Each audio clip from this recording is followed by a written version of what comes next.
Bonjour à toutes et à tous, bienvenue. Je suis Myriam Nessali, directrice de l'innovation à la Poste Solutions Business et je suis avec Quentin ce matin. Bonjour, bonjour à toutes et à tous. Alors, on va vous accueillir les uns les unes après les autres. On est très très heureux de vous avoir ce matin pour la présentation de cette étude.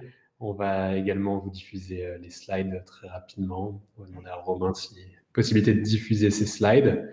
Euh, Super, merci beaucoup Romain. Bienvenue.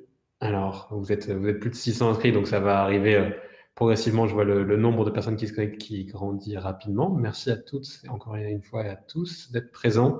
Donc, je m'appelle Quentin Franck, je suis directeur marketing communication chez Intuiti, une agence de marketing digital et d'expérience client. Voilà. Myriam. Et pour ceux qui arrivent, parce qu'effectivement, je vois qu'il y en a qui sont encore en train d'arriver, Myriam Nessali, je suis directrice de l'innovation à la Poste Solutions Business. On est ravis avec Quentin de vous accueillir pour ce web event consacré à notre toute dernière étude sur l'expérience d'achat en B2B. C'est la première du genre sur le marché et on a choisi, vous l'avez vu, un format court de 30 minutes parce qu'on sait qu'on a tous beaucoup de visio, donc on va essayer d'être efficace et de vous restituer les principaux enseignements de nos travaux. En un mot, pourquoi est-ce qu'on a décidé de mener cette étude? Eh bien, pour deux raisons. La première, c'est parce que, comme vous, probablement, on se posait des questions autour du changement des comportements des décideurs B2B en cette phase de Covid. Et puis aussi parce que depuis 3 ans, en fait, avec Quentin et Intuiti, on mène une étude qui était plutôt focusée autour du social selling en France. Et cette dernière étude et les conclusions qu'on en a tirées nous ont amené cette année à élargir le spectre de nos réflexions, Quentin. Oui, j'en profite pour remercier donc nos partenaires sur cette étude qui nous accompagnent depuis 3 ans, l'ADTM et DCF, et ceux qui nous ont rejoints cette année, le CNA, Conseil national des achats. Donc merci à tous les trois vraiment de nous soutenir tout au long de l'étude. Et en effet, Myriam, on va pouvoir vous expliquer pourquoi on a décidé de faire évoluer ce baromètre, qui était un baromètre social selling pendant 3 ans, dont vous pouvez d'ailleurs toujours retrouver les résultats en ligne sur socialselling-baromètre.fr si vous ne l'avez pas encore vu. L'année dernière, un chiffre nous a particulièrement marqué. C'était le dernier chiffre, la dernière question posée lors de l'étude de l'année dernière. C'est ce 76%. Il correspond en fait au nombre de personnes qui, à partir d'un contenu qu'ils ont consulté, vont plus tard acheter un produit ou un service, mais qui en réalité se coupent, s'arrêtent dans leur parcours d'achat. C'est-à-dire, ils ne vont pas contacter tout de suite l'entreprise, ils ne vont pas tout de suite acheter le produit, ils ne vont pas tout de suite rentrer dans le parcours d'achat. Ils vont faire autre chose, ils vont demander des informations autre part, etc., etc. Et c'est cette notion d'expérience, d'évolution du parcours, de complexité du parcours qu'on a voulu mesurer cette année avec les équipes de la Post Solution Business. Alors, notre programme, ce matin, de quoi est-ce qu'on va parler? Je vais vous dire un petit mot sur la manière dont on a mené cette étude. Ensuite, on focusera sur les sources d'informations privilégiées aujourd'hui par les décideurs B2B dans leur parcours d'achat. On verra aussi les relations entre entreprises et clients B2B demain. Comment est-ce que ces relations vont évoluer? On va aussi focuser sur la relation commerciale. Et puis, on fera un petit point également sur la RSE, les achats locaux, parce qu'on sait tous aujourd'hui que ce sont des problématiques qui concernent les entreprises et qui sont des axes forts également de développement. Donc, on a choisi de les interroger aussi sur ce sujet. Pour télécharger le baromètre, vous voyez à l'écran www.experience-b2b.com. N'hésitez pas. Et puis, si vous avez envie d'interagir sur les réseaux sociaux ce matin et de partager les faits marquants ou surprenants de ce que nous allons vous restituer, vous voyez le hashtag Expérience B2B et nos comptes avec Quentin et nos marques. J'en profite et je te coupe tout de suite, Myriam, pour Vas-y. répondre à la question de Graciela. Oui, la présentation elle va vous être communiquée pendant le webinaire. En fait, vous allez recevoir un mail les uns après les autres. Il est automatisé, donc vous allez le recevoir.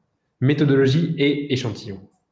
Alors, je vais passer vite parce qu'on a peu de temps. Ce qu'on avait envie de vous dire, c'était qu'on a mené cette enquête pendant 2 mois auprès de 402 répondants.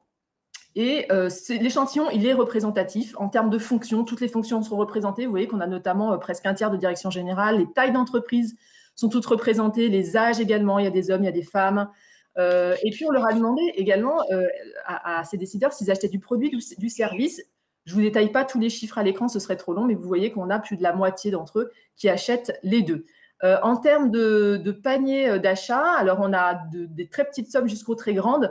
Dans notre enquête, on avait plafonné notre question à plus de 100 000 euros. Mais dans les échanges qu'on a pu avoir, et puis Quentin, toi, tu as mené une enquête un petit peu complémentaire sur un échantillon de répondants. On s'est rendu compte qu'il y en avait qui allaient jusqu'au million d'euros, ou même peut-être davantage. Plusieurs millions d'euros. Même. Voilà, c'est ça, dans les achats en ligne. Donc, on a vraiment une réalité très diverse dans les réponses qu'on a pu obtenir. Nos résultats 2021, on rentre dans le vif du sujet. Et puis, Quentin, je te laisse nous parler des sources d'information privilégiées. C'est la première étape du parcours d'achat, comment ces décideurs s'informent. Tout à fait. Alors, première information, c'est il y a 3 canaux aujourd'hui qui sont privilégiés dans la source d'information. Vous les voyez sur la gauche. Les médias spécialisés en B2B ressortent vraiment très fortement. Les réseaux sociaux. Alors, pour nous, ce n'est pas forcément une surprise, mais peut-être que ça peut l'être encore pour certaines personnes. Et les newsletters qui fonctionnent particulièrement bien. On a testé d'autres canaux, des médias plus généralistes, des blogs, etc., etc. Honnêtement, on voit aujourd'hui 3 grands médias, 3 grands formats qui se distinguent, qui sont bien en avance. Et d'ailleurs, vous le voyez, quand on leur demande si demain, ce qu'ils pensent davantage consulter, on retrouve ces grands formats.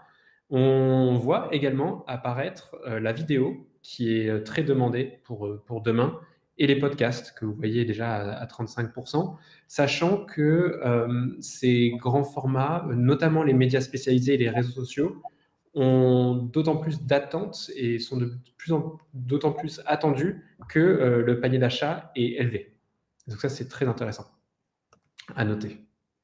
On a regardé en détail certains formats avec des chiffres qui, à notre connaissance, n'existaient pas forcément enfin, nous, on manquait de chiffres, en tout cas pour nos clients. Et donc, on a été chercher ces chiffres. Par exemple, la vidéo. Alors, savoir que 85% des sites B2B regardent de la vidéo pour le côté professionnel, ça ne va pas forcément vous étonner. Moi, personnellement, ça ne m'étonne pas. Par contre, c'est les formats alors, on parle de la vidéo, mais on devrait plutôt parler des vidéos. Et ce qui est intéressant, c'est de voir qu'on est de plus en plus dans la création de formats asynchrones, c'est-à-dire même pour la vidéo qui était un format au début plutôt prévu pour le live, etc. Au final, que préfèrent voir les gens? Des replays de webinars. Alors, on a un très bon exemple aujourd'hui. Vous êtes 600 inscrits et là, on est à un peu plus de 120 personnes qui se sont connectées depuis ce matin. Donc, c'est peu. Mais pourquoi? Parce que justement, vous allez, je pense, être beaucoup à regarder ce format-là qu'on est en train de faire en webinar. Et donc, si vous nous regardez dans un mois, on vous fait coucou. Vous serez sans doute peut-être où on sera, nous, en vacances. Il y a également des tutoriels, des conférences qui sont regardées. Et vous voyez, les vidéos live ressortent au final en B2B assez peu, seulement à 22% de décideurs qui les regardent. Un autre format dont on parle énormément en ce moment, les podcasts. Alors, on voit que c'est un chiffre qui est quand même assez élevé, même très élevé. 43% des décideurs B2B ont déjà écouté un podcast ou estiment écouter des podcasts professionnels. À savoir, tous les chiffres ne sont pas ici. Il y a des chiffres qui seront dans le PDF, notamment est-ce que c'est plutôt quel type de format? Est-ce que c'est des podcasts d'analyse ou des podcasts d'interview, etc. On vous laissera regarder ça dans le PDF. Mais on voit que ce chiffre est assez élevé. Par contre, c'est pas encore très régulier. On a beaucoup de personnes qui nous disent encore les écouter une fois par mois environ. C'est la majorité, 37%. Donc, la maturité n'est pas encore là. Par contre, il y a déjà de l'écoute. Mais on a déjà des signes. Enfin, moi, je suis convaincue que il y a déjà une très forte croissance. On l'avait vu dans notre précédente étude, Social Selling. Là, ça s'amplifie encore. Moi, 2 éléments. Ma mère écoute des podcasts. Elle a 75 ans et je me dis, j'ai appris ça récemment. C'est forcément que ça va arriver. Et puis, moi, j'ai été assez étonnée aussi du carton que vous avez fait chez Intuiti avec les audiodèses. Il y a quelques mois de ça qui ont super bien fonctionné sur du format purement podcast. Oui, c'est un format qu'on avait fait pour nous. On voulait vous faire un petit aperçu là-dessus. C'est un format où on a proposé à 100 dirigeants d'enregistrer avec nous des petites capsules audio de 5 minutes, donc des très courts podcasts. Et ça a cartonné, c'était en décembre dernier. On a eu plus de 1000 décideurs inscrits à cet événement, qui ont participé même plus qu'inscrits. Et ce format podcast, aujourd'hui, nous, on creuse pas mal avec des décideurs et des entreprises B2B. Et on voit ce qu'on voyait il y a peut-être 7-8 ans au niveau de la vidéo, qui est qu'aujourd'hui, il y a des gros espaces qui sont disponibles et donc un impact notamment sur l'influence qui est réel. On a aussi notre propre podcast qui s'appelle Flashback. Alors là, je fais une petite publicité, mais notre propre podcast s'appelle Flashback et qui fonctionne très très bien. On est souvent entré en contact, personnes qui prennent contact avec nous suite à ce format d'influence là, le podcast. Donc, je pense que il y a de l'avenir et il y a beaucoup d'entreprises qui pourraient qui s'y mettent déjà en B2B, mais je pense qu'il y a encore beaucoup, beaucoup de choses à développer. Un autre chiffre, alors peut-être là, plus sur la recherche de prestataires, Myriam, pas la recherche d'informations, mais la recherche de Tout à fait. prestataires. Tout à fait. Alors, on voit aujourd'hui, on leur a demandé quels sont les formats qu'ils utilisaient le plus pour faire de la recherche de prestataires.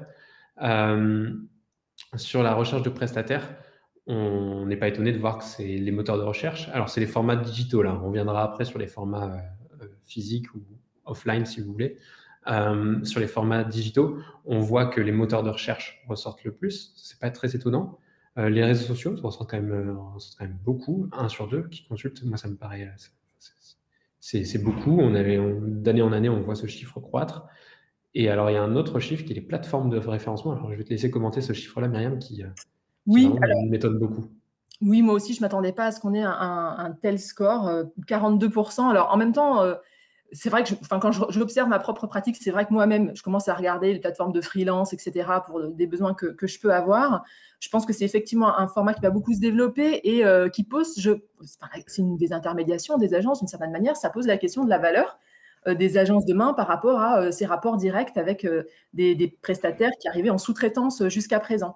Et on va le voir, c'est un sujet aussi, on interrogera tout à l'heure la valeur du commercial. On voit que voilà, la valeur de certains... la valeur, vous l'avez compris, est en train d'être questionnée autour des agences et ce sera le cas pour les commerciaux aussi demain. On n'avait pas posé les questions comme telles, mais en fait, dans l'analyse, on s'est rendu compte qu'il y avait un grand enjeu sur le distanciel. Et donc, on a décidé de vous en faire une partie aujourd'hui pour vous donner des informations qui pourraient vous servir dans vos investissements, notamment sur le distanciel. Alors là-dessus, Myriam. Oui, alors je vais vous commenter un petit peu les prochains slides. Donc, sur le sujet du distanciel, il y a des choses qui ne nous ont pas du tout étonnés et d'autres un peu plus. Alors ici, on est sur un slide qui ne nous a pas complètement étonnés. Évidemment, la relation commerciale à distance s'est installée pour durer. Il y a des pratiques qui ont été mises en œuvre pendant le confinement et la phase de Covid et on la connaît encore. Donc, on voit qu'il y a 11% seulement des répondants qui souhaitent retourner 100% des rendez-vous commerciaux physiques. Alors, on en a 4 sur 5 qui veulent continuer les rendez-vous à distance. Donc, ça, on est sur quelque chose de pas surprenant. Alors, ça pose quand même différentes questions. La première question, c'est la capacité pour les entreprises à accompagner leurs vendeurs, leurs managers dans ces nouveaux codes et postures, parce que vendre en Teams, ça s'est un peu improvisé pendant le premier confinement. Maintenant, les entreprises essayent de se structurer autour de ce sujet-là. Deuxièmement, la présence des commerciaux sur les canaux digitaux, c'était déjà un vrai sujet avant, mais aujourd'hui encore plus. Est-ce qu'ils sont sur le chat? Est-ce qu'ils sont sur les réseaux sociaux? Nous, à La Poste, c'est vrai que c'est 2 canaux qu'on avait fortement développés avant le Covid. Et franchement, qu'on était bien content d'avoir mis en place parce que pour vous illustrer, sur le chat, on a fait x10, x11 en termes de volume. Nos commerciaux ont pu continuer à développer leur relation avec leurs clients avec une certaine proximité aussi à travers les réseaux sociaux. Donc, très important, encore plus demain. Troisième élément que ça pose, c'est aussi celui de l'organisation. Organisation en home office, qui là aussi s'est organisée un peu dans l'urgence, avec parfois des choses qu'on ne pensait pas pouvoir faire et qu'on a faites. Les call centers en home office aujourd'hui existent. Et là aussi, demande une réflexion sur la durée. Comment est-ce qu'on transforme nos modalités de fonctionnement au commerce? On a le retour des cloches. Voilà, on a des cloches là. Je suis à la campagne, ça va s'entendre. Les cloches vont rythmer notre...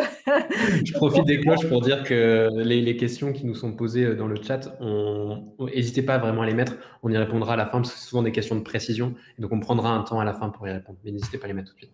Pardon, Myriam, du coup, les cloches et moi, t'as occupé. Pas de souci. Le retour des événements physiques, on trouvait intéressant de questionner les décideurs sur le sujet. On voit que les résultats sont assez mitigés, mais on a quand même près de 40% qui ont remplacé les événements physiques par d'autres canaux. Évidemment, je pense que vous l'avez tous constaté ou vous vivez vous-même, on est tous en train de transformer là aussi. D'habitude, l'événement qu'on fait aujourd'hui, on le faisait en physique historiquement avec Quentin. On l'a fait tout autrement ce matin. Je pense aussi qu'il y a plus d'événements, peut-être qu'autrefois, justement parce qu'on a gagné en agilité. Là, une autre question qu'on leur a posée, c'est OK, aujourd'hui, quels sont les canaux de contact que vous privilégiez comment est-ce que vous préférez être contacté, comment est-ce que vous préférez entretenir la relation sur la durée, etc. Et là, moi, j'ai été assez étonnée parce que, alors évidemment, la mixité des canaux est présente et ça, on pouvait s'y attendre. Maintenant, je ne m'attendais pas personnellement à ce qu'il y ait une part aussi importante de personnes qui privilégient l'email et le téléphone en seconde position pour la prise de contact et aussi pour d'autres critères sur lesquels on nous a questionné. Donc, je trouve que c'est très intéressant. Enfin, il y a un moment donné où on s'est posé la question, enfin, on se disait, bah oui, les réseaux sociaux arrivent, le digital arrive. Il y avait des discours qui disaient tout ça va remplacer ou fortement diminuer les canaux traditionnels. Non, on voit que ce n'est pas le cas. Il y a encore de l'avenir pour les call centers, pour le téléphone, pour l'email. Je trouve que c'est intéressant à partager avec vous ce matin. On continue avec Quentin, l'achat en ligne qui est déjà bien ancré en B2B. Oui, tout à fait. Donc l'achat en ligne, on voulait avoir ce chiffre de savoir combien de professionnels achètent en ligne. Il est ce qu'on attendait, 4/5 de ces professionnels qui achètent en ligne. Après, au-delà du chiffre, ce qui est intéressant, c'est plutôt de noter les montants. Donc, à chaque fois, on ne l'a pas précisé, mais à chaque fois, on a fait la répartition en fonction des âges, on a regardé la répartition en fonction des postes, on a regardé la répartition en fonction des tailles d'entreprise et en fonction des montants. Et quand on ne vous le mentionne pas, c'est qu'il n'y a pas forcément d'énormes différences en fonction de ces autres critères. Là, il y a une différence qui se fait très forte, c'est en fonction des montants. Et on voit qu'aujourd'hui, les achats B2B qui se font en ligne, tout ou en partie d'ailleurs, sont plutôt des montants intermédiaires. Pour arriver sur des montants plus élevés, on le voit, et quand on interroge en Cali notamment, on le voit, il y a à minima une intervention humaine qui est encore demandée. Et ce n'est pas tous les prestataires qui le font. Aujourd'hui, la maturité n'est pas encore totale là-dessus. Et donc, une autre question, c'est quelle est la difficulté principale que rencontrent ces personnes-là dans l'achat en ligne? Et on voit que c'est toujours cette information-là qui ressort, c'est trouver l'information. Et la problématique, elle est, si on regarde en détail, la problématique, elle n'est pas tant dans le fait de trouver l'information en réalité, ou en tout cas, est-ce que l'information existe sur le site? Très souvent, elle existe, cette information-là, ou alors il y a une possibilité d'entrer facilement en contact avec une personne qui va vous donner l'information. Mais la difficulté, c'est est-ce que c'est si simple que ça d'entrer en contact avec la personne, ou est-ce que c'est si simple que ça de trouver l'information sur le site? Donc l'information peut exister, elle existe quelque part, mais la difficulté est de la trouver. Et donc, à l'inverse, pour les entreprises, la difficulté est de travailler les parcours spécifiques de leurs clients pour venir apporter l'information au bon moment dans le bon parcours. Et là-dessus, je pense qu'il y a encore, et nous on le voit hein, au quotidien, il y a encore beaucoup d'entreprises qui ont commencé, ou qui n'ont pas encore commencé d'ailleurs, à travailler les parcours globaux de leurs clients. Et ça change beaucoup de choses. Ça pourrait réduire ce chiffre, on l'espère, d'année en année. Alors, la relation commerciale demain, je vous le disais tout à l'heure, c'est aussi un point de questionnement que nous avons eu. Alors, sur cette slide, voilà, vous voyez que pour plus de la moitié des répondants, le commercial demain sera au carrefour du commerce, du marketing, de la relation client, qu'il sera dans un métier de conseil plus que de vente. Donc, ces éléments, bon, on les entend un petit peu hein, sur le marché depuis maintenant quelques temps. Elles sont assez en phase avec la vision qu'on a à la post-solution business et avec les acteurs du marché avec lesquels on interagit régulièrement autour de cette question-là. Le vendeur, évidemment, ne sera plus un vendeur de produits et de catalogues. On attend de lui qu'il apporte une valeur supplémentaire. Aujourd'hui, je parlais de valeur tout à l'heure, mais qu'est-ce qu'on met derrière? On entend beaucoup, oui, il faut que le vendeur soit en conseil, en valeur, mais qu'est-ce que ça veut dire? Je pense que être en conseil, ça veut dire très bien connaître l'environnement de son client et aussi savoir anticiper les évolutions sur son marché, savoir aller benchmarker pour lui ce qui se passe chez d'autres entreprises qui lui ressemblent, que se passe-t-il au niveau de la concurrence. Voilà, il faut vraiment s'intéresser à son client à 300%, j'ai envie de dire. Et puis, au-delà de ça, c'est aussi, on parle de vendeurs de services beaucoup aussi depuis quelques années.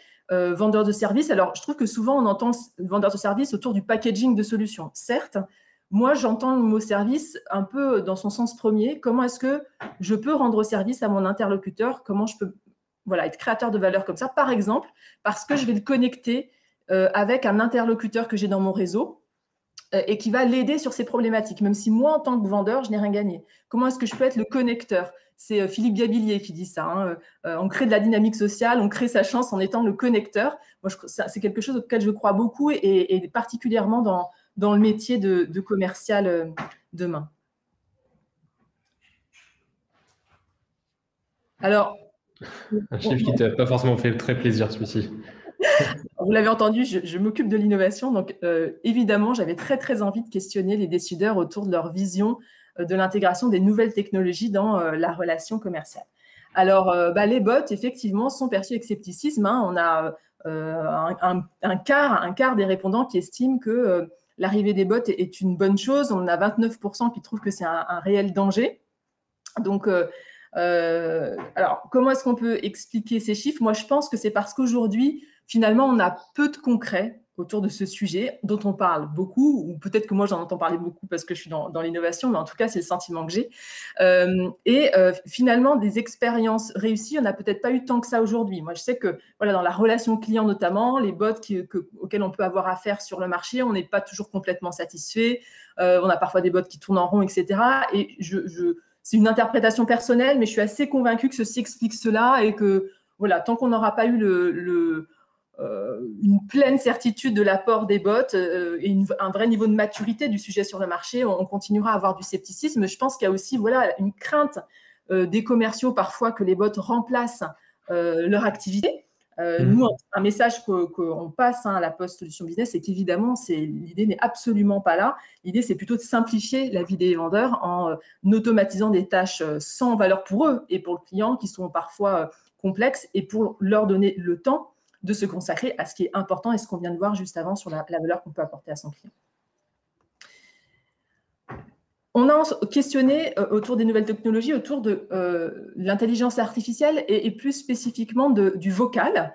Voilà, on entend parler, on voit autour de soi des assistants vocaux. Alors même si on n'est pas du tout en France sur le même phénomène connu outre-Atlantique, hein, les assistants vocaux n'ont pas envahi le marché complètement. Maintenant, je pense que ou vous ou les jeunes autour de vous prennent leur téléphone pour faire des voice notes au quotidien. Donc, on voit bien qu'on arrive à un usage vocal et que finalement, les recherches Google demain se feront à la voix et plus en tapant des mots-clés sur son moteur de recherche. Et voilà, les répondants, du coup, l'ont intégré. 60% d'entre eux imaginent que le vocal, la voix, aura un rôle quelque part dans le parcours d'achat. Donc, j'ai trouvé ce sujet intéressant. Il y a un vrai sujet de réflexion autour du vocal, autour de la RGPD également, parce que je le vois et dans les échanges qu'on peut avoir, notamment dans le club voix. J'anime un club voix inter-entreprise qu'on vient de monter avec plusieurs entreprises comme EDF, Pernod Ricard, Swiss Life, Bouygues Télécom qui arrivent, etc. Et en fait, on se rend compte que il y a quand même aussi une crainte des usagers d'être écoutés par Google, même quand ils n'ont pas activé le micro, on est écouté par Google. Comment est-ce qu'on peut protéger nos données? Donc, il y a une question d'éthique et de juste équilibre dans ces sujets nouveaux à trouver entre comment est-ce qu'on peut retirer commercialement de la valeur de ce sujet du vocal tout en respectant les données des personnes et en étant irréprochable en termes d'éthique professionnelle. Donc, sujet passionnant. Voilà, je pourrais en parler des heures, mais ce sera peut-être l'occasion d'un prochain web event. Quentin, on termine et je crois qu'on est parfaitement dans le timing, 9h24, avec un petit point autour de la RSE. Tout à fait. Sur la RSE, on a été chercher des informations que vous pouvez, là, pour le coup, je pense, retrouver dans d'autres études, mais on voulait voir sur notre base de données, sur la base des répondants, ce qu'on pouvait trouver comme résultat. Sur cette notion de RSE, c'est un sujet qui est déjà mentionné, en tout cas de plus en plus. Par contre, il n'est pas encore systématisé. Les prestataires ont tendance à l'évoquer. On le voit ici, 50% des décideurs nous disent parfois, j'en entends parler parfois par ces prestataires-là. Par contre, le régulièrement est un peu plus faible et le tout le temps est vraiment très, très faible. Si on va sur la slide suivante, on voit qu'il y a une raison à cela aussi, qui est que je pense que les personnes qui sont ces prestataires sont aussi pas prêtes à en parler à partir du moment où elles estiment elles-mêmes que l'impact, ou en tout cas la réflexion autour de la responsabilité environnementale et sociétale, et simplement initiée. Vous voyez ici ce chiffre de 35% dans les entreprises. On le voit davantage initié, en tout cas au niveau de nos répondants, sur les entreprises de plus grande taille, les ETI, les groupes. Plus c'est petit, plus c'est débutant, on va dire, sur ce sujet-là. Et il y a une autre question qui est sur... on a posé d'autres questions, mais il y en a une ici qui nous intéresse, qu'on a vraiment voulu vous mettre en avant. C'est sur la prédisposition à acheter local. Alors là, on parle de produits. J'ai vu des questions dans le chat sur produits, services, typologie des achats. Là, on parle de produits. Il me paraît élevé ce chiffre. On a mis une barre à 5%. Dans le cadre de l'achat d'un produit en B2B, le fait qu'il soit produit localement peut-il justifier un prix plus élevé? Ils sont 41%, 4 sur 10 à nous dire oui, au-delà de 5%, je suis prêt à payer. On le voit que ça concerne des produits qui sont d'un montant d'achat moyen. C'est-à-dire, ce n'est pas les plus faibles ni les plus élevés. Quand on est plus en bas et quand on est plus en haut sur les montants, donc en dessous de 1000 et au-dessus de 100 000 euros, là, attention, pour différentes raisons, la capacité à acheter plus cher, elle est réduite. Voilà pour les résultats. Merci à tous pour votre attention. Je vois qu'on a pas mal de questions dans le fil d'actualité. On va prendre une par une. Voilà, quelques minutes pour prendre le temps d'y répondre. Pour télécharger le baromètre, on vous a remis le lien www.experience-b2b.com. Si toutefois, parce que moi, ça m'arrive parfois qu'on me demande d'intervenir autour des études qu'on mène avec Intuiti pour aider parfois à passer des messages dans les entreprises où il y a un petit peu de... où c'est parfois un petit peu compliqué de faire avancer certains sujets. On avait envie de vous dire avec Quentin que bien évidemment, on est à votre disposition, l'un ou l'autre et les deux, pour vous aider si toutefois vous avez besoin de notre appui. N'hésitez pas. On sait que les chiffres en général, en tout cas ces études, c'est souvent les personnes les plus matures qui viennent les voir au final. Et que c'est très bien d'avoir des chiffres, mais plus difficile de faire le changement en réalité. Et donc, par le passé, on est intervenu avec Myriam dans pas mal de structures, notamment dans des comités de direction où tout le monde n'est pas convaincu, ou en tout cas, il y a des chiffres qui peuvent vous paraître évidents à vous et qui ne le sont pas forcément pour tout le monde. 3 chiffres à retenir. Ouais, on vous a donné 3. Myriam, je te laisse les commenter. Ouais. Très bien, merci Quentin. Les 3 chiffres clés de l'étude, alors on aurait pu en prendre beaucoup, c'est toujours un choix d'en prendre que 3, mais on a retenu cela, 4 professionnels, 4 décideurs B2B sur 5 qui affirment aujourd'hui acheter des produits services en ligne. Il nous paraissait important dans le cadre d'une enquête sur l'expérience d'achat. Près de 60%, 58% qui font... même si on a senti qu'il y avait quand même un peu de résistance autour de l'intégration des nouvelles technologies, on garde l'idée qu'il y a quand même une majorité de décideurs qui ont intégré le vocal dans les parcours d'achat demain, en tout cas dans leurs projections. Et sur les formats, le sourcing d'infos, déjà, plus de 43% des décideurs qui écoutent des podcasts. Ça nous semblait assez éloquent et un changement important sur ces toutes dernières années. Voilà, je crois qu'on en a terminé et qu'on va pouvoir prendre vos questions. Oui, merci à tous. Je propose, il est parfaitement 30, c'est parfait, merci beaucoup. Je propose, Romain, qu'on prenne la question de Barbara pour commencer. Croyez-vous qu'en B2B, les événements hybrides, présentiels et virtuels seront à privilégier? Oui. Est-ce qu'on a des chiffres qui le montrent dans l'étude? Je pense qu'il faudrait extrapoler des chiffres. Alors, c'est trop indirect. On ne peut pas se baser sur nos chiffres pour vous le prouver. Après, c'est plus du ressenti. Oui, nous, par exemple, si on parle des Audio Days dont on a parlé tout à l'heure avec Myriam, on va le refaire cette année, en fin d'année. Et il y aura à la fois la capacité à avoir une plateforme en ligne sur laquelle les gens vont pouvoir accéder au contenu, mais aussi, à côté, des événements physiques, des rencontres physiques sur les lieux où nous, on est présent avec Intuiti, sur Nantes, Paris, Lyon. Donc, et je pense que, en tout cas, ce qui se fait aux États-Unis aussi, ça part vers ça. Oui, Myriam. Ouais, je pense en tout cas que, moi, je ne crois pas trop à un format hybride au sens, on fait un événement physique qui est retransmis en live. Je pense que ça ne peut plus marcher parce qu'il y a trop de distance entre les participants et puis finalement, une espèce de huis clos, même si on essaye d'interagir. Je pense que c'est à questionner, réinventer un peu pour que tout le monde se sente inclus de la même manière dans l'événement. C'est à re-questionner, je pense. On n'a pas beaucoup de maturité encore pour vraiment savoir quelles sont les bonnes ficelles. Il y a eu énormément de formats qui sont créés aux États-Unis dernièrement, et souvent on les voit arriver en France avec quelques mois de décalage ou années de décalage. Alors, avec le Covid, c'est plutôt moins. C'est marrant, il y a un format qui est très développé en ce moment, c'est l'usage d'avatars ou l'usage de fausses identités, des fausses salles de réunion, etc. C'est pas vraiment de la réalité virtuelle, mais bon, ça se dit comme tel, mais ça n'est pas réellement, je pense. Ça, j'y crois pas trop, honnêtement. Et les événements qui ont lancé ça, ils n'ont pas trop bien fonctionné. Ceux qui ont le mieux fonctionné, ça va plutôt être des événements type South by Southwest, par exemple, où là, eux, leur choix, ça a été de faire évoluer la qualité des contenus. Et donc, notamment, de passer sur une qualité de contenu de production plus élevée, ça on le voit arriver en France, mais même parfois vraiment beaucoup plus élevée, avec, par exemple, des créations de films. Plutôt que de faire une conférence, c'est carrément un film où on va suivre le conférencier dans son entreprise, etc., avec plus emmener davantage les gens dans l'histoire. Donc, et d'ailleurs, là-dessus, on a reçu dernièrement des briefs où on nous demandait la création de mini web-séries, etc., pour des acteurs B2B, ce qui est franchement assez récent. On avait beaucoup plus par le passé en B2C. Donc, c'est bien, c'est qu'il y a du changement. Question de Camille, peut-être. Pensez-vous que le live stream est pertinent dans le secteur B2B à la place des webinaires? Je ne sais pas, Myriam, si tu veux répondre, mais pour le coup, l'enjeu, il est surtout dans...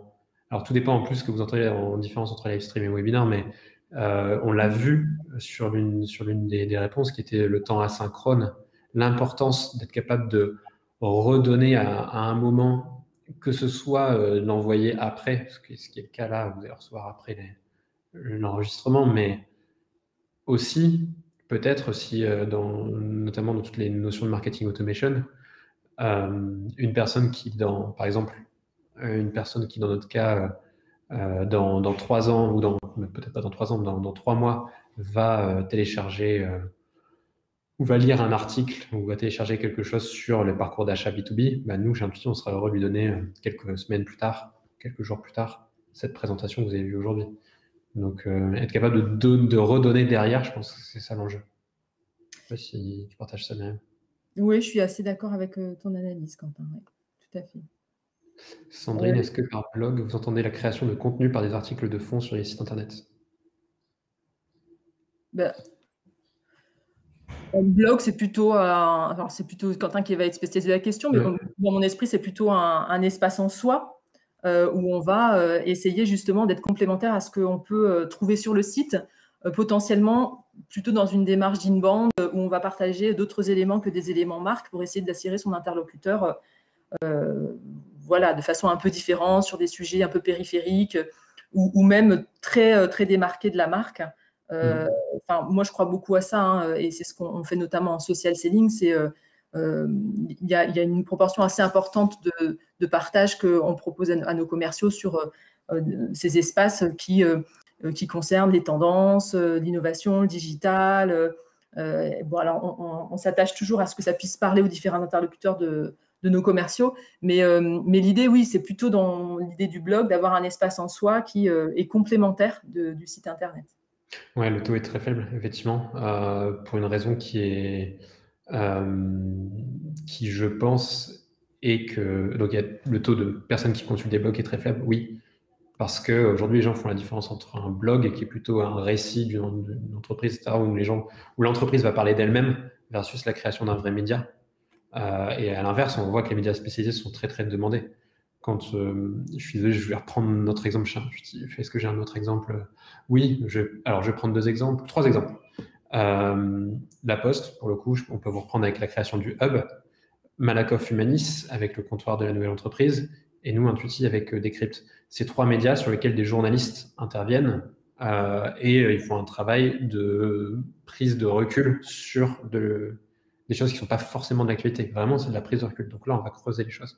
Versus un blog qui est plutôt raconter ce que l'entreprise fait à tel moment, etc. Et je pense que là, ça, il n'y a plus la place pour parler de soi sur ce type de format. Donc, ça peut expliquer le taux très faible, Sandrine. Question de Didier. Oui. Et tu voulais ajouter quelque chose, Myriam? Non, non, pas du tout. J'étais aussi sur la question de Didier.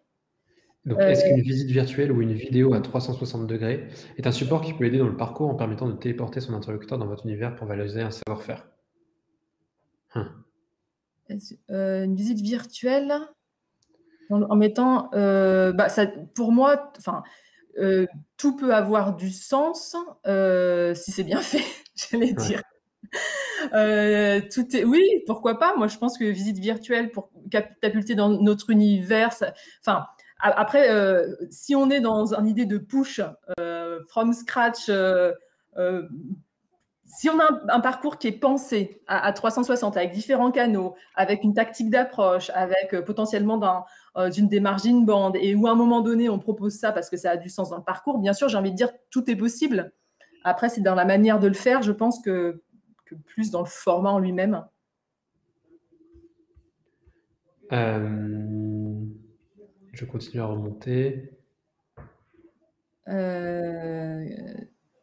Avez-vous analysé l'impact d'un courrier papier augmenté avec de la voix? Alors ça, Myriam, c'est pour cette question. Oui, alors moi, je vais vous renvoyer vers quelqu'un de super que vous connaissez peut-être, qui s'appelle Nathalie Di Santo, à la Post Solution Business, et qui vient de sortir avec son équipe un catalogue vocal pour permettre justement, je crois qu'elle a monté ça, alors il me semble que c'est avec VVF si ma mémoire est bonne, et qui permet, c'est un pilote qui permet en fait, l'idée c'est de pouvoir commander vocalement plutôt que d'aller pianoter un achat en ligne. Alors, je suis absolument navrée parce que je n'ai pas en tête les résultats qu'elle a obtenus, mais ce que je sais, c'est qu'elle a eu un super prix récemment, ou même plusieurs. Donc, je pense que, évidemment, je crois beaucoup au sujet et le marché aussi. Donc, je n'ai pas les résultats de façon détaillée, Didier, j'en suis navrée, mais Nathalie... Vous avez des questions super précises. Mais Nathalie Di Santo, je vous mets son nom... Ravi en plus de partager autour de ce sujet. Alors, Di Santo, ça s'écrit comme ça, voilà, que vous pourrez trouver sur LinkedIn sans problème et qui se fera un plaisir de répondre à toutes vos questions sur ce sujet-là.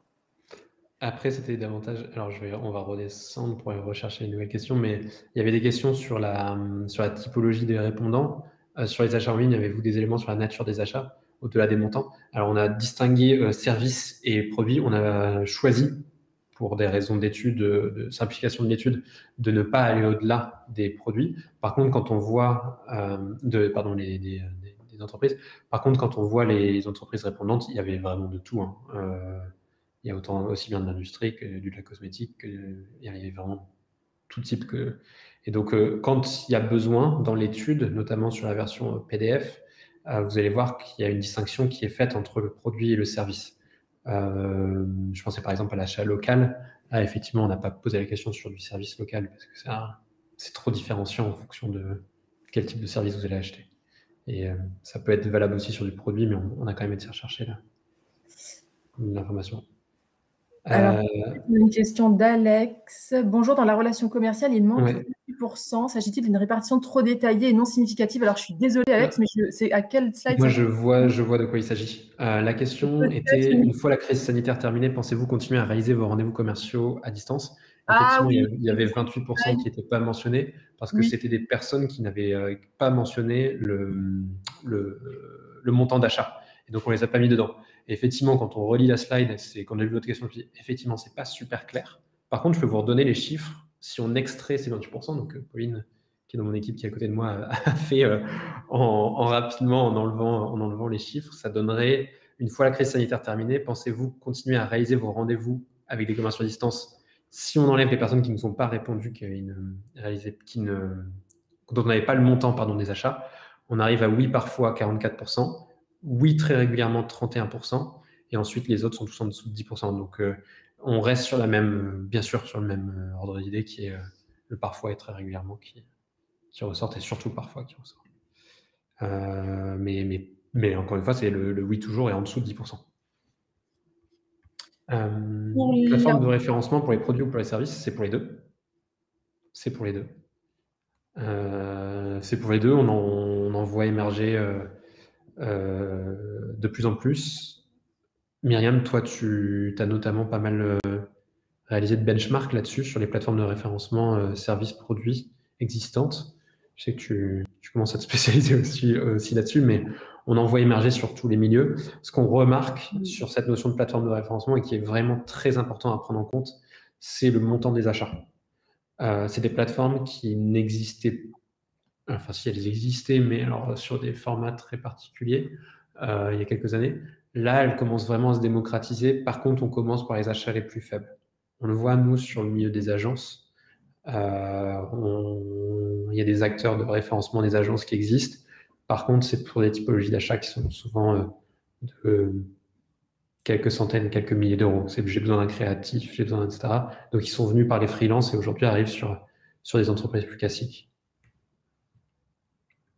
Pourquoi la fonction production opération n'est pas représentée? Elle est dans autre, en fait. Ouais, trop de répondants, je pense. En fait, ce qu'on vous a projeté, c'est les répondants. Ça peut dire qu'on n'a pas embrassé plus large en termes d'enquête. On a plutôt pris les 360 et on vous a présenté ceux qui ont le plus répondu. Bonjour, vous ne mentionnez pas les commerciaux comme source d'information. Pourquoi? Alors, c'est vrai qu'on a plutôt axé notre réflexion sur les sources d'infos au sens média.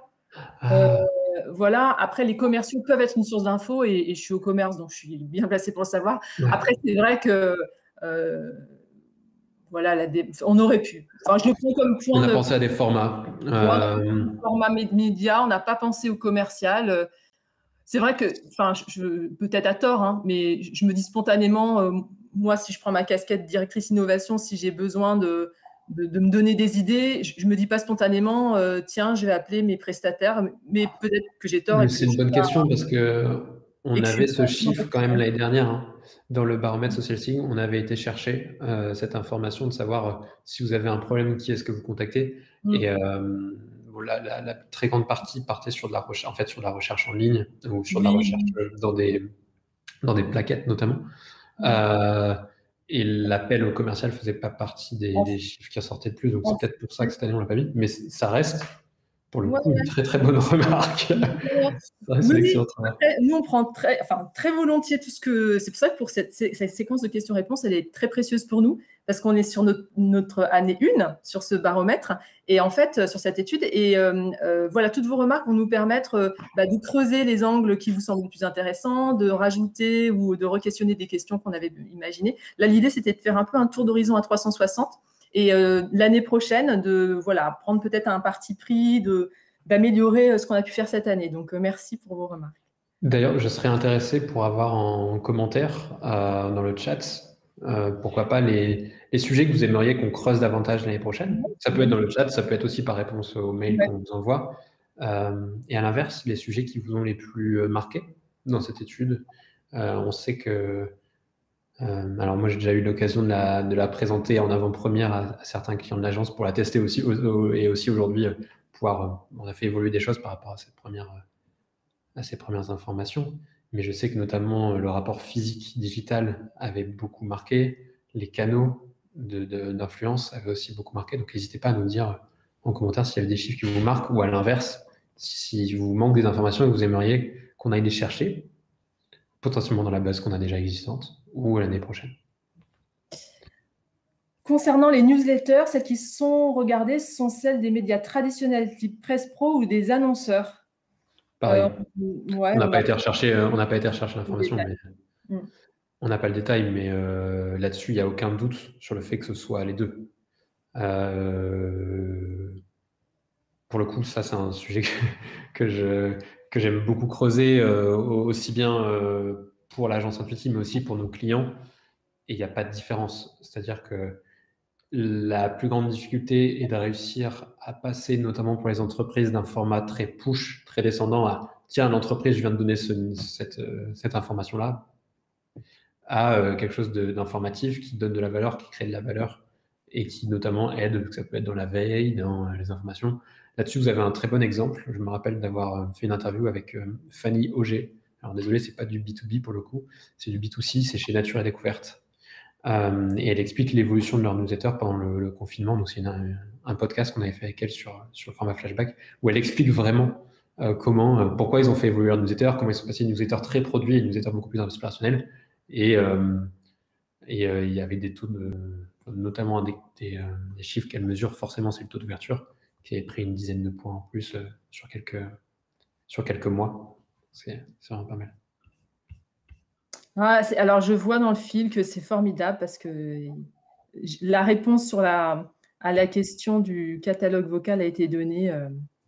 Performance 3 fois supérieure sur cette campagne et Bruno qui donne le détail. Donc, c'est super. Merci. Super, merci. Alors, vous aimeriez, je vois le message de Pierre. Bonjour Pierre. Je suggère de segmenter certains points de l'étude par secteur d'activité. Bravo pour cette version 1. Secteur d'activité. Mais on a demandé les secteurs. Est-ce que c'est pas déjà possible, ça, Quentin?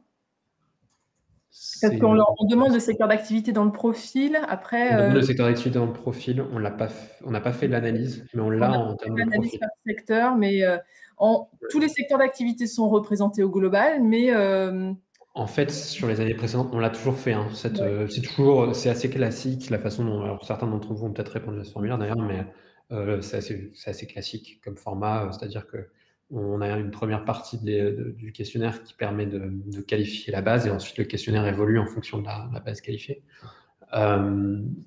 Et on vient poser le secteur d'activité. Ce qui se passait les années précédentes, c'est que on n'a, à ma connaissance, jamais ressorti des chiffres extrêmement marquants par secteur d'activité dans le B2B. Non. Et d'ailleurs, c'est bien, pour une raison qui est que du coup, ça veut dire que la maturité qu'on peut imaginer peut-être plus puissante souvent il y a alors je vais dire quelque chose de très lourd, mais souvent on a l'image de dire ils sont très avancés dans le bancaire, dans l'assurance, et nous, dans l'industrie, on est moins avancés, on les regarde et c'est les bonnes pratiques. Au final, nos chiffres ne montraient pas forcément d'énormes différences, donc on ne les a pas repris cette année.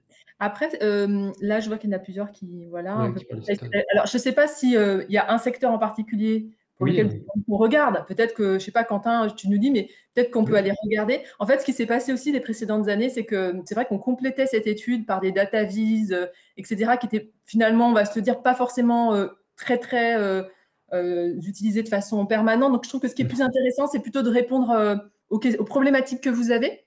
Dites-nous, moi, voilà, c'est tel et tel secteur, ou est-ce que c'est un panorama général, tout secteur, je ne sais pas. Et après, on peut aller reprendre contact et vous donner du détail sur les points de détail qui vous intéressent, parce qu'on a par le secteur, mais effectivement, on a par fonction, par...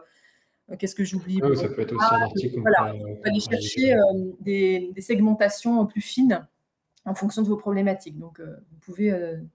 on peut en reparler à l'issue de ce webinaire, sans problème.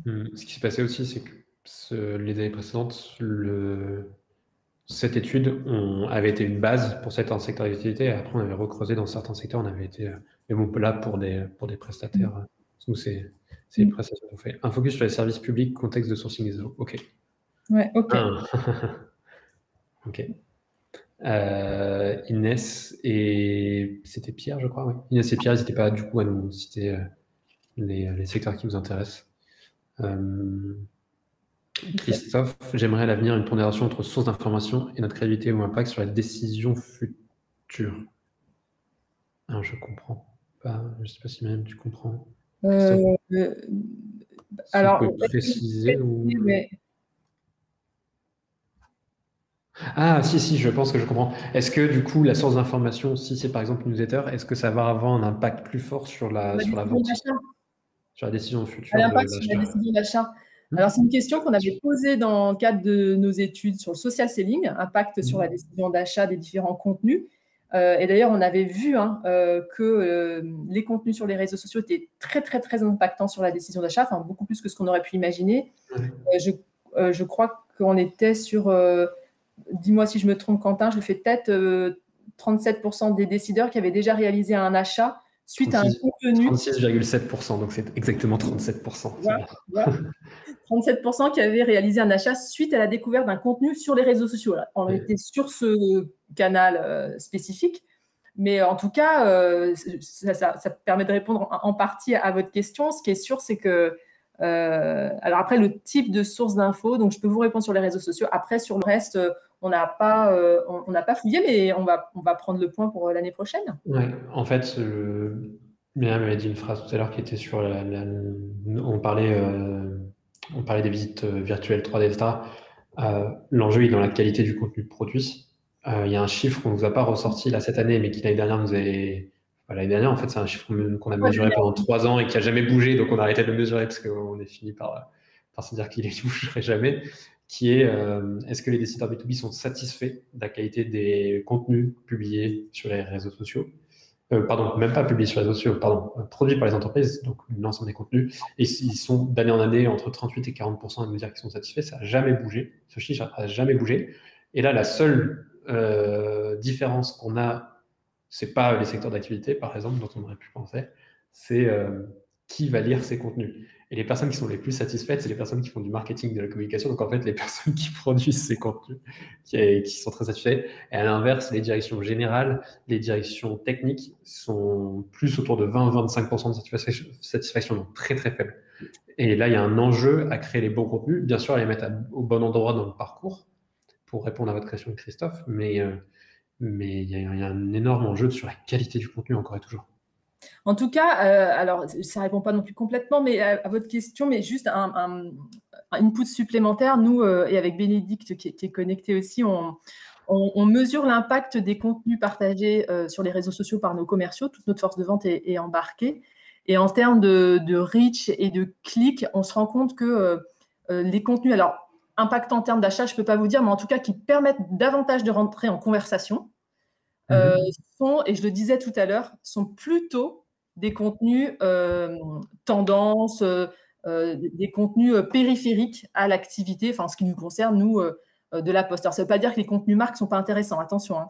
Il faut tout, en fait. Il faut savoir, au bon moment, savoir parler de soi ou pas de soi. Finalement, c'est un peu l'alchimie de tout ça qui fait qu'on arrive à la décision d'achat. Si on fait que parler d'autres choses, ça ne marche pas non plus. Hein. Mais voilà, en tout cas, pour amorcer la conversation, tous les contenus autour de l'innovation, de la RSE fonctionnent bien. RSE, j'oublie des choses, Bénédicte, tu mettras peut-être dans le chat si tu le souhaites. Mais voilà, moi, je voulais vous donner cet input parce que c'est quelque chose qu'on mesure depuis 2-3 ans et qu'on a pu constater. Donc, je suis allé voir Inès, merci d'avoir précisé votre secteur d'activité qui est le secteur de mon entreprise et celui de la distribution de produits et de services. Donc, je suis allé voir votre entreprise qui est RS Components. Nous avons un site e-commerce et oui, difficulté à trouver des informations sur les sites qui sont souvent des responsables de maintenance ou de production. C'est quelque chose qu'on voit très souvent nous chez Intuici. Là, il faut mener une étude précise pour votre entreprise. C'est difficile d'avoir comme vous avez un nombre de cibles assez réduit, il faut aller faire des études qualitatives précisément par rapport à ça. Donc, on sera heureux de le faire avec vous. Je vais un taper du pied, mais bon, il faut creuser spécifiquement. Je vois que Nicolas Liu est là de Cégide. Salut Nicolas. Market vente de Cégide et qui me dit on devrait organiser un event en France autour de la modernisation de la vente et les nouvelles tendances. Oui, ok, je valide, Nicolas, avec plaisir.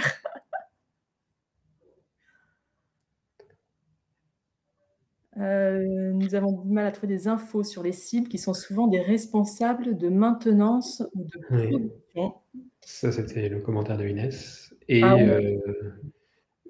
Pierre, du coup, à côté, précisait aussi ces cibles retail, centres commerciaux, luxe, construction, parce que beaucoup de cibles différentes. Voilà, ça fait 1 heure. On avait prévu de rajouter 10 minutes, 15 minutes, on n'avait pas prévu de rajouter 30 minutes.